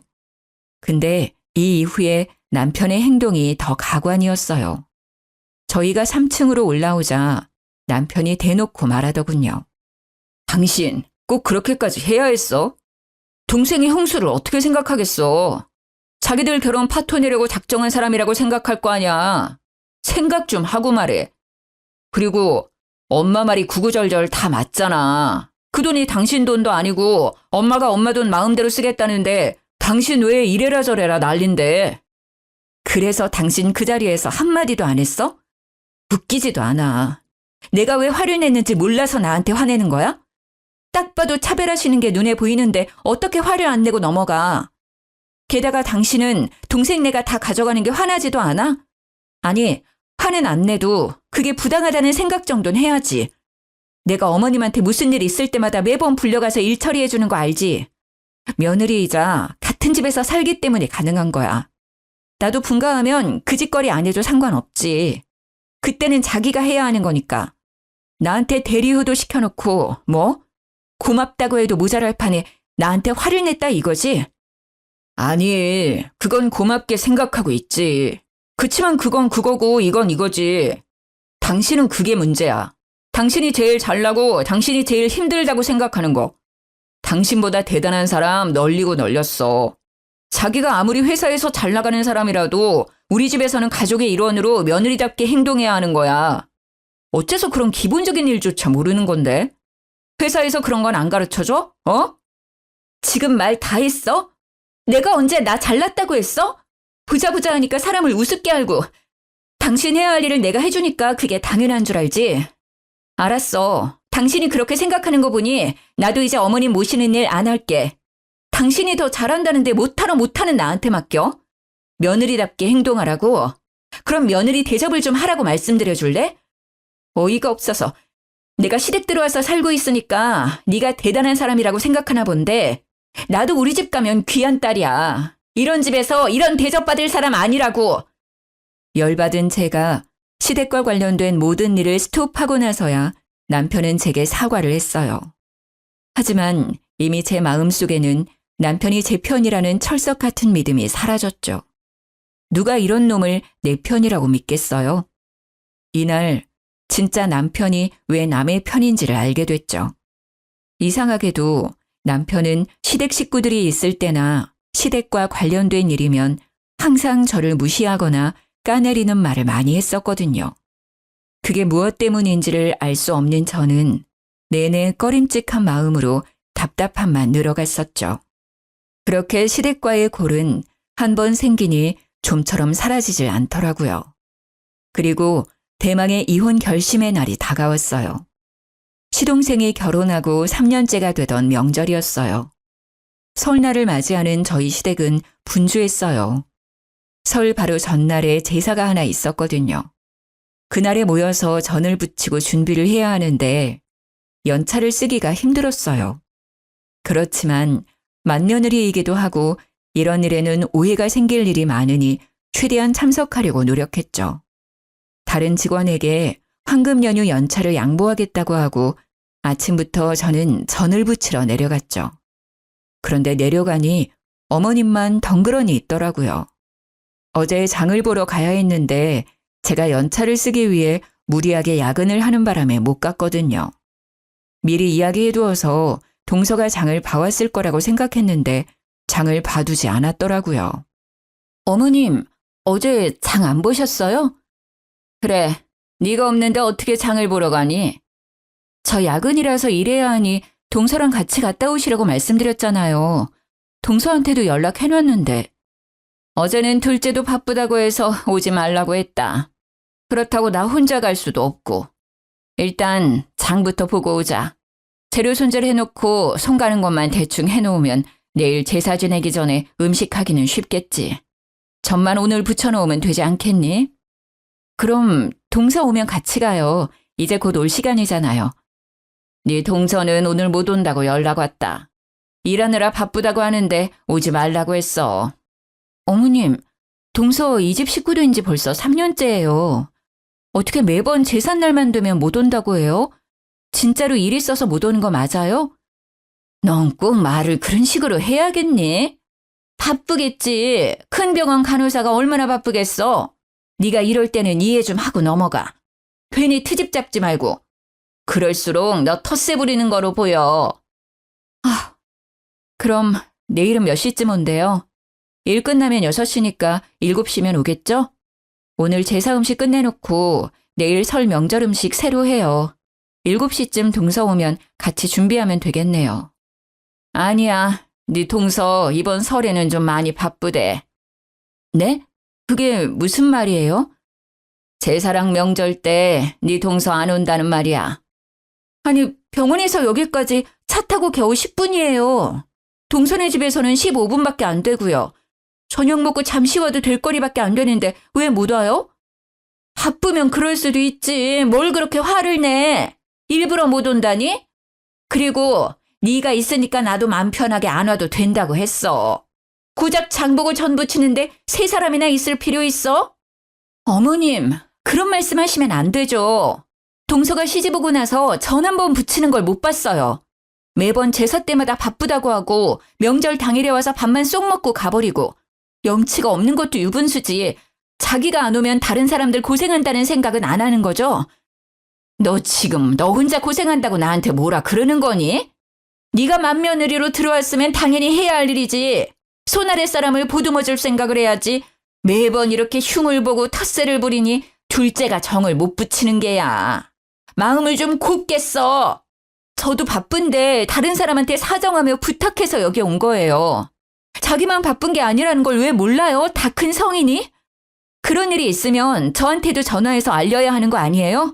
그리고 정을 붙이려면 얼굴을 봐야 미운 정이든 고운 정이든 들 거 아니에요. 어떻게 제삿날 얼굴 한 번을 못 봐요? 그리고 제가 고생하는 거 알고 계시면서 어머님은 어떻게 동서한테 마음 편히 오지 마라는 말을 하실 수 있으세요? 그럼 어떡하니? 일을 못 뺀다는 애를 강제로 어떻게 오게 해? 정 그렇게 둘째를 오게 하고 싶으면 네가 하든지. 결국 제사 음식 준비는 제가 다 했어요. 오지 않은 동서도 얄미웠지만 그런 동서를 무조건 두둔하고 있는 시모가 더 밉더라고요. 저를 탐탁지 않게 여기는 건 알고 있었지만 이렇게 대놓고 사람을 차별하는 건 역시 화났거든요. 제 기가 죽지 않은 것만으로 다행이라고 생각할 만큼 동서에 대한 시모의 애정은 대단한 것이었거든요. 제사를 지낸 다음 날 명절 준비를 하러 내려가려는데 전화가 왔어요. 친정엄마의 번호를 보고 전화를 받았더니 엄마의 목소리가 심상치 않더라고요. 야, 너 빨리 좀 와봐라. 너희 아버지가... 아유... 말을 잇지 못하고 흐느끼기만 하는 엄마의 목소리에 저도 놀랐어요. 엄마, 무슨 일인데? 울지만 말고 이야기를 해봐. 아빠 무슨 일 있어? 네 아빠 사고 났어.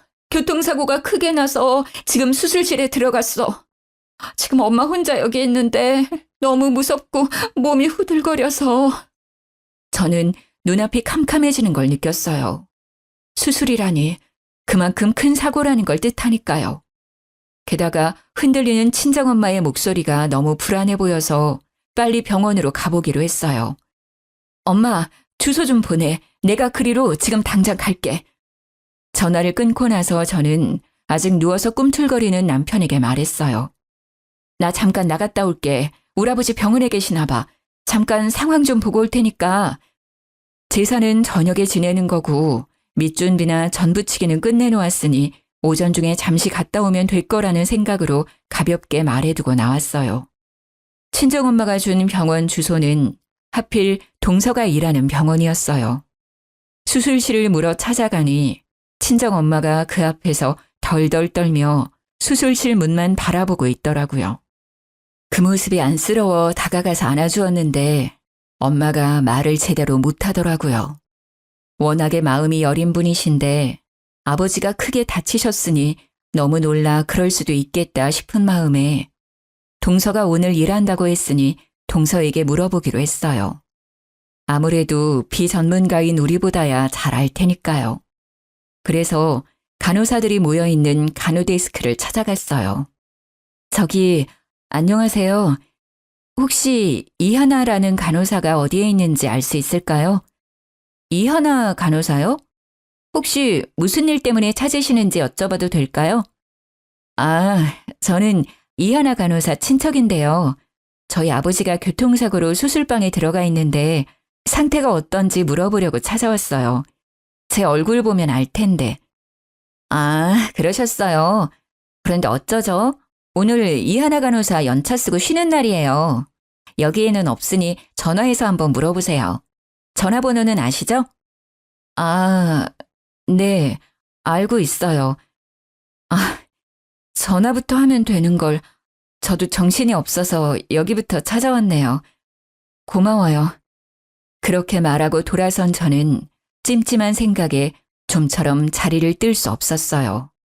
오늘까지 분명히 일을 한다고 했던 동서가 연차를 쓰고 오늘 출근을 안 했다는 게 거슬렸거든요. 거짓말을 하고 도대체 어디로 갔을까 하고 생각하던 찰나 뒤에서 간호사들끼리 모여서 하는 이야기가 들리더라고요. 하나쌤, 오늘 친정 간다고 하지 않았어? 응, 친정 간다고 어제부터 완전 신나 있었지. 진짜 부럽다. 잘들 봐도 시집은 이쌤처럼 가야 하는 거야. 봐, 1,000만 원쯤 되는 명품 가방에 명절에 친정까지 가게 해주는 시어머니가 세상에 어딨어. 정말 모든 여자들이 원하는 결혼이 이거지. 진짜? 이쌤 정말 남자 잘 잡았네. 남자가 그렇게 쫓아다녔다면서? 남자 집도 꽤 잘 산다고 하던데. 완전 좋겠다. 간호사들끼리 하는 그 이야기를 옆에서 듣고 있던 저는 순식간에 화가 머리 끝까지 오르는 것이 느껴졌어요. 저한테 모든 일을 맡기고 연차 쓰고 친정 간 동서도 사주지 않겠다고 했던 명품백을 사준 시모도 시댁 식구들 일이라면 제 탓부터 하고 보는 남편도 모든 게 진절머리가 나더라고요. 싹 다 갈아엎어버리고 싶을 만큼요. 열이 받아 어떻게 이 인간들에게 복수할까 하고 생각하는 찰나 시모에게서 전화가 왔더라고요. 얘, 너 오늘 제삿날인 거 모르니? 생각이 있는 애야 없는 애야? 지금 일도 안 하고 어디 가서 자빠져 놀고 있는 거야? 빨리 집으로 와서 제사 음식 마저 만들어. 어머님, 친정아버지 교통사고 나서 지금 병원 와 있어요. 지금 수술 들어가셔서 상황 보고 갈게요. 어차피 수술 들어가면 수술하는데 시간 걸리잖아. 그 시간에 집에 와서 음식 해놓고 가. 그리고 사부인이 거기 계실 텐데 너는 왜 갔어? 사부인이 다 알아서 하실 테니까 너는 거기서 농땡이 피울 생각하지 말고 제사상이나 차리러 와. 넌 시집을 와놓고는 아직까지 친정 챙기면 어떡하니? 그러니까요. 시집을 온 주제에 제삿날이며 명절날에 꼭 친정에 가는 동서한테도 그 이야기 들려주세요. 뭐? 무슨 소리 하는 거야? 걔는 오늘 일한대. 그래서 못 온다니까? 지금 저한테 거짓말 하시는 거예요? 진짜 어이가 없어서. 저 지금 동서병원이에요. 아버지 상태가 심해서 이 큰 병원까지 왔는데 세상에 동서가 연차 쓰고 친정 갔다네요. 그것도 시어머니가 그렇게 하라고 했다는데 그럼 3년 내내 어머님이 동서 집에 보내주신 거예요? 그래놓고 친정아버지 아파서 수술실 들어간 저한테는 당신네들 제사 허드렛일 해주러 오라고요? 내가 왜요? 내가 왜 가야 되는데요? 너는 맏며느리잖니. 네가 없으면 제사를 어떻게 지내? 맏며느리는 그 집 귀신이 돼야 하는 법이야. 너한테는 친정보다 시댁이 우선이 돼야지. 맏며느리 취급도 안 하면서 맏며느리요? 다 필요 없고요. 저 안 가요. 오늘 제사상 어머님이 차리든 남편이 차리든 누구든 차리라고 하세요. 저는 뭐라고 말하는 시모의 전화를 신경질적으로 끊어버렸어요.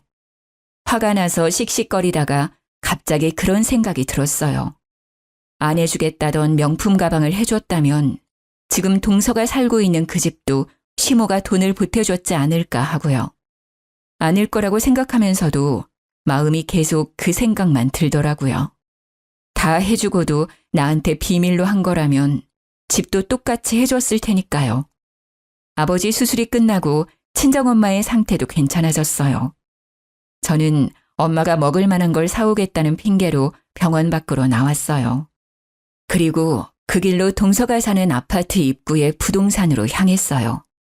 동서가 신혼집으로 들어간 뒤 계약할 때 공인중개사가 너무 좋았다는 말을 듣고 저도 명함을 받아놓은 적이 있었거든요.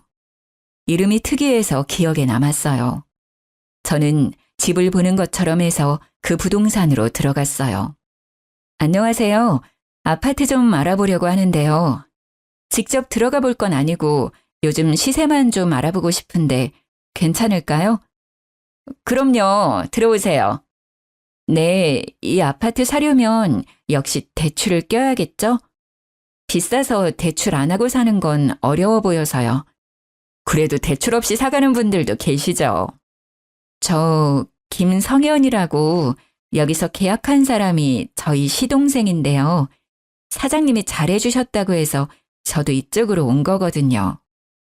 아, 그분 기억납니다. 시간이 지났어도 잊지 못하죠. 시어머니가 같이 와서 계약할 때 현금을 주고 가시더라고요. 그런 상황이 저도 처음이어서 신기하게 생각했죠. 송금을 할 텐데 현금을 뽑아서 가지고 오는 일은 잘 없거든요. 결국 시모가 동서의 집까지 지원해줬다는 걸 알게 된 저는 분노와 화로 얼굴이 달아오르는 것이 느껴졌어요. 저와 동서를 차별하는 시모의 행동이 치를 떨 만큼 역겹고 짜증났으니까요. 병원으로 돌아온 제 전화기는 낮 12시를 넘어가기 시작하니 불이 나기 시작했어요. 저는 아버지 병상을 지키며 시모와 남편의 전화를 모두 무시했죠. 전화 받을 필요가 없잖아요. 어차피 식모처럼 부려먹으려고 전화질 하는 건데 제가 받아봤자 좋은 소리 못 들을 테고 제 기분만 더 더러워질 테니까요. 친정엄마를 집으로 보내 재운 저는 아버지 병실에서 하루를 보냈어요. 그리고 다음 날 친정엄마와 교대해서 친정집에서 씻고 백화점으로 향했어요. 그리고 저에게 주는 선물로 1,000만 원이 넘는 명품 가방을 질렀어요. 무슨 돈으로 샀냐고요? 곧 있으면 시모 칠순이거든요. 칠순 때 여행 보내드리려고 남편과 함께 넣던 적금을 깨서 샀어요. 그 가방을 사는데 속이 얼마나 시원한지 평소 같으면 그렇게 비싼 가방 어디 필요하냐고 했겠지만 그날은 정말 가슴에 응어리가 확 씻겨져 내려가더라고요.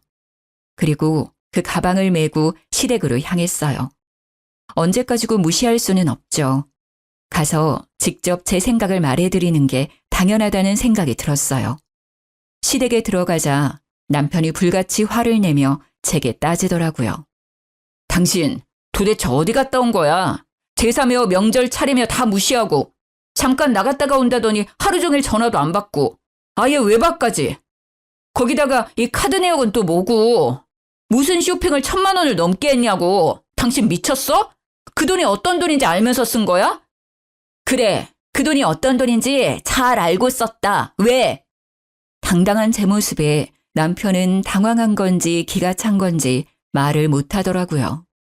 시어머니 칠순 때 여행 보내드리려고 모은 통장이잖아. 근데 이제 그거 필요 없게 돼서 내가 썼어. 그리고 내가 어제 왜 제사 명절 참석 못하는지 어머니한테 자세히 말씀드렸는데 못 들었나 봐? 뭐? 무슨 일 있는데? 큰일이야? 아무리 그래도 그렇지. 적금은 왜 깨서 쓴 거야? 가방 말이야. 명품 가방. 어머니가 나한테 거짓말 하셨더라고. 동서한테 명품 가방 안 사주겠다고 하셔놓고선 사주셨더라고. 그럼 난 뭐야? 이 집구석에서 아무도 나 안 챙겨주면 나라도 날 챙겨야 하잖아. 그래서 나한테 명품 가방 선물했어. 어차피 어머니 칠수는 여행 안 보내드릴 거거든. 명품 가방? 설마 그런 이유 때문에 그 돈을 다 쓴 거야? 동생이잖아. 이해 좀 해. 왜 당신은 매번 동서 이야기만 나오면 혼자 자폭이야. 자격지심이라고. 열등감 가져서 이렇게 행동하는 거야. 열등감? 가짜는 소리 하고 있네. 누가 누구한테 열등감을 가져? 웃기고 있네. 열등감이 아니라 분노야. 어머니가 동서와 나에게 가지는 차별에 대한 분노. 일은 있는 대로 내가 다 하는데 항상 좋은 건 다 동서가 가져가잖아. 그리고 제일 문제는 당신이야. 와이프가 이런 부당한 대우를 당하고 있는데도 와이프 탓만 하는 당신. 그때 시동생과 동서가 들어오더라고요. 차례가 다 끝나고 식사하러 온 거겠죠. 친정집에서 편안하게 놀다가 돌아와서는 아무것도 모르는 표정으로 제게 인사하더라고요. 가증스럽기까지 하더라고요. 내가 다 알고 있다는 걸 모르겠죠. 동서 왔네? 잘 왔어. 친정아버지 어제부터 입원해 있거든. 동선의 병원에. 그래서 오늘은 동서가 뒷정리해줘. 형수님, 제사상 차리고 치우는 거 힘든 거 알고 있는데 꼭 힘들게 일하고 온 사람한테 일을 시켜야 속 편하겠어요? 힘들게 일을 하고 왔어요? 어디서요? 이상하네요. 저희 아버지 동선의 병원에 입원했는데 동선은 연차 쓰고 친정 갔다고 하더라고요. 혹시 동명이인일까요? 그것도 아니면 동서 병원 옮겼어? 빈정대는 제 말투에 동서의 얼굴은 새파랗게 질리고 시동생의 얼굴도 아차하는 표정이더라고요. 다 알고 있어요. 그러니까 앞으로 제사상 차례상은 동서가 차려. 나는 앞으로 일절, 명절, 제삿날에 안 올 거니까. 예, 맏며느리가 차례상을 안 차리면 어떡해? 그리고 제사상도 그렇지. 며느리가 둘인데 무슨 상관이에요? 맏며느리가 아니라 식모겠죠. 죽어라 일하는 저는 일하는 게 당연한 거고 맏며느리 몰래 명품백 사준 둘째 며느리는 일 안 하는 게 당연한 거예요? 그리고 집까지 해주셨다면서요. 그 정도로 많이 받았으면 그만큼 일을 열심히 하겠죠. 저는 명품백도 집도 받지 않았으니 제 마음대로 하려고요.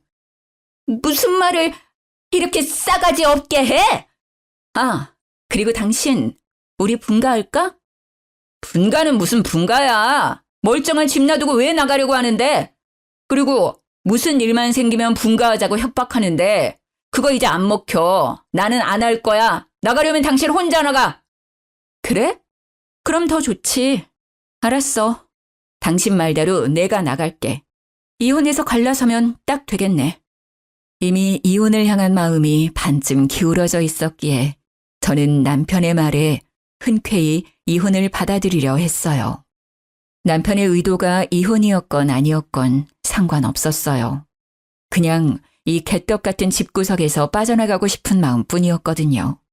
어차피 저야 월급도 빵빵하고 직급도 높아서 남편보다 더 잘 벌고 있었거든요. 그리고 결혼할 때 사둔 땅값도 꽤 많이 올라서 조만간 팔 생각이었거든요. 그 땅값이면 저랑 딸 둘이 살 집 정도는 충분히 마련할 수 있거든요. 이혼이라는 말에 남편의 낯빛이 싹 바뀌더라고요. 뭐 이해해요. 이혼까지 생각한 건 아니었을 거예요. 그런데 홧김에한 이야기라도 뱉으면 담을 수 없는 거 아니겠어요? 여보, 잠깐만. 내가 언제 헤어지자고 했어? 그냥 잠시 별거 정도로 생각하고 한 말이야. 갑자기 왜 이혼이라는 말이 나온 거야? 다 필요 없고 그냥 이혼해. 당신 나랑 같이 있고 싶지 않다며. 싫은데 왜 같이 있어? 그냥 헤어지는 게 깔끔하고 좋지. 그러니까 내가 이혼하고 나가줄게. 그럼 됐지? 갑작스러운 저의 이혼 선언에 모두들 혼란스러워 보였습니다. 특히 동서의 얼굴이 멍하더라고요. 저는 콕 집어 동서에게 친절하게 말해줬어요. 나 이혼하면 동서가 3층에 들어와서 살면 되겠네. 딱 좋겠어. 어머니도 동서 그렇게 좋아하는데 얼마나 잘해주시겠어. 어머니도 능력 있는 동서가 봐주시는 게 좋잖아요. 안 그래요? 여보, 제발 그런 말 하지 마. 당신이 왜 나가? 이렇게 한번 싸운 걸로 이혼 이야기 나오는 건 좀 너무한 거 아니야? 일단 진정하고 마음을 가라앉힌 뒤에 다시 이야기해보자. 한번 싸운 거라고. 당신이 매번 시댁 식구들 앞에서 낚아내리는 거 참는 것도 이제는 한계야. 막말로 내가 당신보다 돈 더 잘 버는 것도 사실이고 당신보다 능력 좋은 것도 사실이잖아. 그러니까 애는 내가 데려갈게. 어차피 당신이 데려가봐야 친권 양육권 뺏길걸? 아니, 이게 다 무슨 소리야? 네가 우리 아들보다 돈을 어떻게 더 많이 벌어? 네가 무슨 능력이 돼서 우리 손녀딸을 데려간단 말이야? 어머니, 좀 그만하세요. 이 사람 회사는 중소기업이라도 직급이 높아요. 월급이 제 한 달 버는 돈에 배가 넘는다고요. 가지고 있던 재산도 저보다 더 많고요. 남편의 말에 시몬은 깜짝 놀라며 제 얼굴을 쳐다보더라고요. 이제껏 급이 낮다고 생각했던 며느리가 생각보다 큰 돈을 버는 사람이라는 걸 알게 돼서 놀라신 것 같았지만 이제는 저하고 상관없는 이야기죠.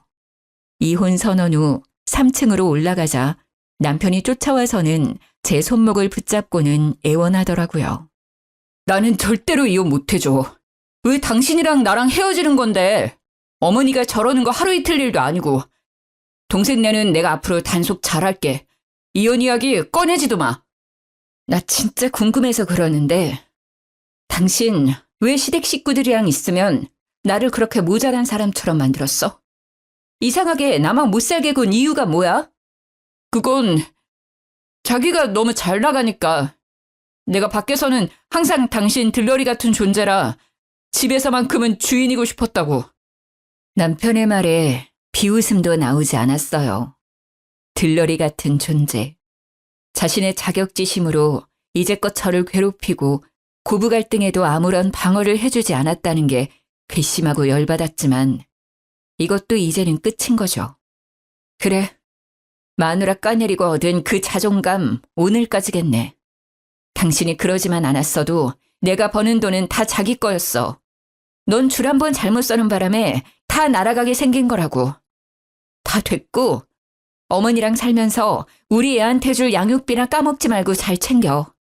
내가 당신보다 잘 산다 해도 양육비는 내가 아니라 당신이 딸한테 보내는 거니까. 그 정도 아빠 노릇은 잘할 거라고 생각할게. 망연자실한 표정의 남편에게 저는 마지막 한 방을 때려줬어요.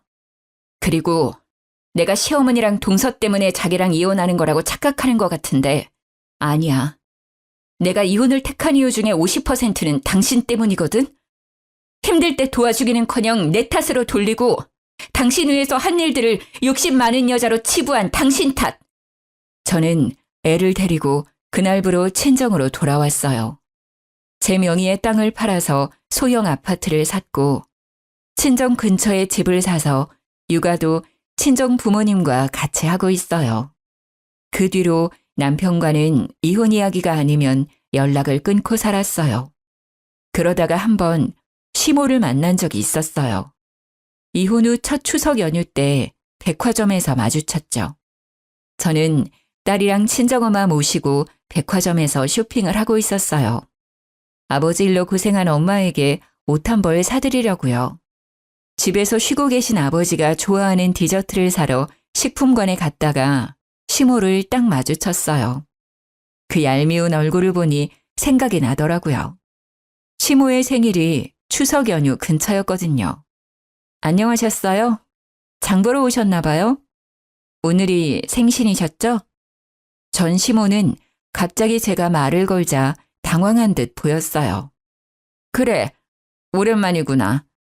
아직도 내 생일을 잊어버리지 않았네. 그렇죠. 같이 산 세월이 있는데 그렇게 쉽게 잊을 리 있겠어요? 동서는 같이 안 온 걸 보니 여전히 바쁜 모양이에요. 혼자서 장 보시는 거 싫어하시면서. 동서 이야기에 시모의 얼굴이 싹 굳어지더니 그렇게 귀해하던 동서의 욕을 하기 시작하더라고요. 그년 이야기는 꺼내지 마라. 내가 둘째 생각만 하면 자다가도 혈압이 오를 정도란다.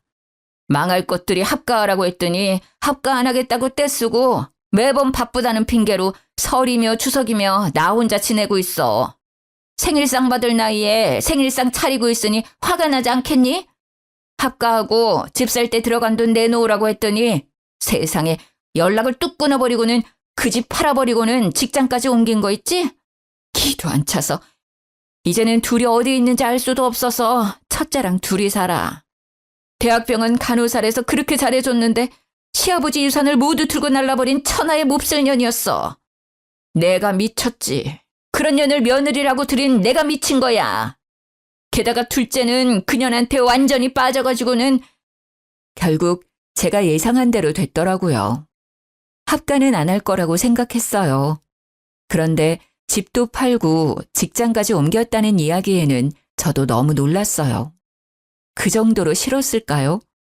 하긴 제가 없으면 시모의 그 성격을 모조리 다 받아줬어야 했을 텐데 그걸 감당이나 할 수 있었겠어요? 솔직히 돈을 다 가져간 건 너무했다고 생각하지만 그렇게 차별하더니 고소하다는 생각만 들었어요. 제가 나쁜 년이 된 것 같지만 어쩌겠어요? 나를 이렇게 만든 사람도 그 집 사람들 때문인데. 그러셨어요? 사정이 참 딱하게 됐네요. 그렇게 돈 가지고 나르면 찾기 힘들지 않을까요? 돈 빌려주실 때 그런 이야기 확실하게 하셨으면 이런 일은 없었을 텐데. 워낙 믿으셨으니까요. 그래도 급이 다른 며느리잖아요. 좀 있으면 돌아오겠죠. 돌아오기만 하면 아주 두 사람 떼어놓고 절대로 이 집안에 들이지 못하게 할 거야. 이게 사기꾼이지 어떻게 며느리가 할 짓이야. 내가 보니 둘째가 그 여자한테 완전히 코 깨인 것 같아. 그러니 그 여자 하자는 대로 다 하지. 아유, 사람 하는 집에 잘못 들였다가 이게 무슨 난리인지. 그래도 첫째 아드님 계시니까 서로 의지하며 살면 되겠네요. 급이 높은 며느리 다시 맞이하면 편해지실 거예요. 에휴, 그놈도 글렀어. 가게도 망하고 결국은 힘쓰는 일 하고 있거든. 나는 사실 네가 돌아와주면 정말 좋을 것 같은데. 그건 안 되겠지? 확실히 네가 일도 잘하고 얼마나 나를 잘 받들었니. 그때 생각하면 진짜 지금은 아휴. 여전히 반성은커녕 본인 생각만 하고 있는 모습에 저는 소름이 끼칠 것 같았어요. 다시 돌아오라는 말은 와서 일하라는 것과 뭐가 다르죠? 여전히 며느리를 식모쯤으로 생각하는 그 시모의 태도가 참으로 화가 났어요. 그렇지만 화낼 필요는 없잖아요. 어차피 저와는 이제 남이고 두 번 다시 만날 일 없으니까요. 그러게 있는 며느리한테 잘하셨으면 생일에 밥 한 끼 못 얻어 드시지는 않았을 텐데 안타깝게 되셨어요. 좋은 며느리 찾을 수 있길 바랄게요. 단칼에 거절하는 제 모습에 희망이 보이지 않았는지 전 시모는 다시 동서의 욕을 하더라고요. 내가 그 망할 년 때문에 다 잃은 거 생각하면 딱히 둘째 며느리 때문에 모든 걸 잃은 건 아니지만 전 시모는 여전히 그렇게 생각하고 있더라고요. 그렇게 만든 건 본인 스스로였음에도 여전히 남 탓하는 모양새가 참 보기 웃겼어요. 살펴가세요. 저희도 이제 곧 가봐야 하거든요. 아버지 좋아하는 디저트 사고 엄마 옷 한 벌 사드리러 나온 거라서요. 그럼. 시모가 제 뒤로 보이는 딸과 친정엄마를 쳐다보더니 한숨을 푹 쉬더라고요.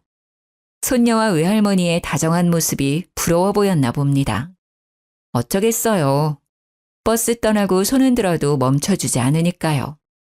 일하며 오가는 길에 자주 보던 전 남편 가게는 폐업 신고되어 이제는 다른 가게가 되어 있더라고요. 나중에 이야기 들어보니 장사가 잘 안 돼서 접고 지금은 힘쓰는 일 하고 있다고 하더라고요. 그래도 양육비 꼬박꼬박 보내주는 건 참 다행이죠. 고부 갈등과 남편의 자격지심으로 이혼한 저에게 재혼은 솔직히 꿈도 꾸지 못할 이야기였는데 최근에는 재혼을 앞두고 있어요. 그 집은 제사도 없고 며느리 될 사람도 저 하나뿐이라 부담스럽지도 않고요.